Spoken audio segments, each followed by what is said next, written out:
Bonjour à tous, c'est parti pour un nouveau Quintet Flash ce dimanche. On prend la direction de l'hippodrome de Paris-Longchamp justement pour le grand handicap de Paris-Longchamp. On va évoluer sur 2200 mètres, un parcours un peu atypique sur la grande piste et sans plus attendre nos bases avec quelques surprises. En effet, on est en fin de saison. Les terrains changent, on ne sait jamais vraiment s'ils sont souples, collants, bon souples, très souples. Difficile à situer, une course très ouverte où on va prendre des risques pour l'occasion. On attaque le 16, Night Dance Man, ça ne sera vraiment pas le cheval de tout le monde. J'ai la sensation qu'il vaut beaucoup mieux que son récent échec. Il excelle sur ce type de distance, il s'est déjà bien comporté à cette valeur. J'ai la sensation qu'il peut réaliser un véritable numéro et faire afficher une énorme cote à l'arrivée de ce quintet. On va lui opposer le 3, Letty Fight, qui a été supplémenté pour l'occasion. Il a des titres à ce niveau et ne sera pas dérangé par le tracé. Il est compétitif à cette valeur. Je le répète, il a été supplémenté. On fonce. Le numéro 8, Bazork, elle affiche 100% de réussite depuis ses débuts, 8 sur 8 et 100% de réussite à ce niveau avec un succès et 2 accessites. Elle a gagné le prix de Longchamp sur ce parcours. C'est une base en béton également. Du côté des opposants, on se méfie bien évidemment de ce qui devrait être le favori de la course, le numéro 5, Breath of Fire. On ne le présente plus à ce niveau, il s'est notamment classé 4e de cette épreuve l'an dernier. Il cherche sa course cette année, 7 accessites en 9 sorties. Même si j'aurais préféré un 2400 mètres pour lui, je pense qu'il est compétitif. Le numéro 6, Jackson, qui traverse une belle passe, comme l'attestent ses 3 derniers accessites acquis à ce niveau. Il fait de 2000 à 2400 mètres.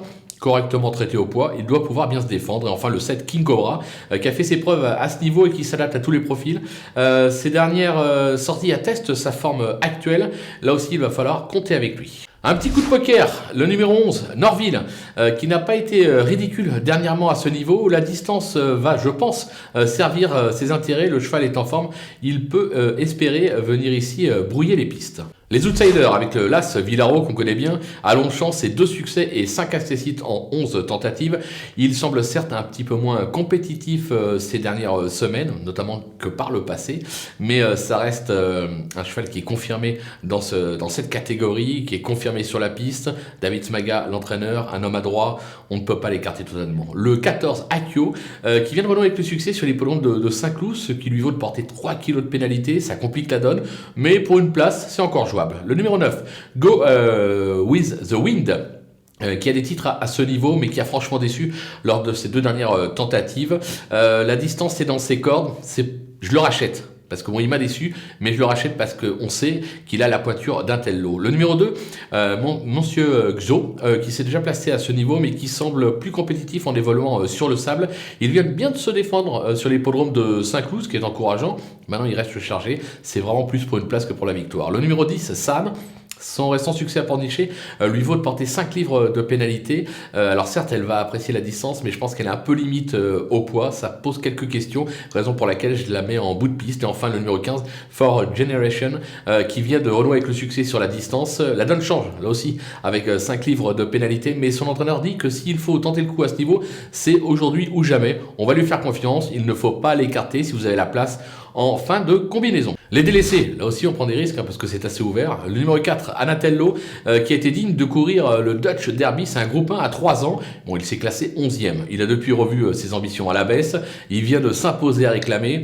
Là, il retente l'aventure au niveau supérieur. Moi, j'ai la sensation que ce type de chevaux qui passe de groupe 1 à réclamer, moi je suis pas convaincu, donc je l'élimine. Le numéro 12, Vezinaba, qui a échoué lors de son unique tentative à ce niveau. Ce sera une première sur la distance.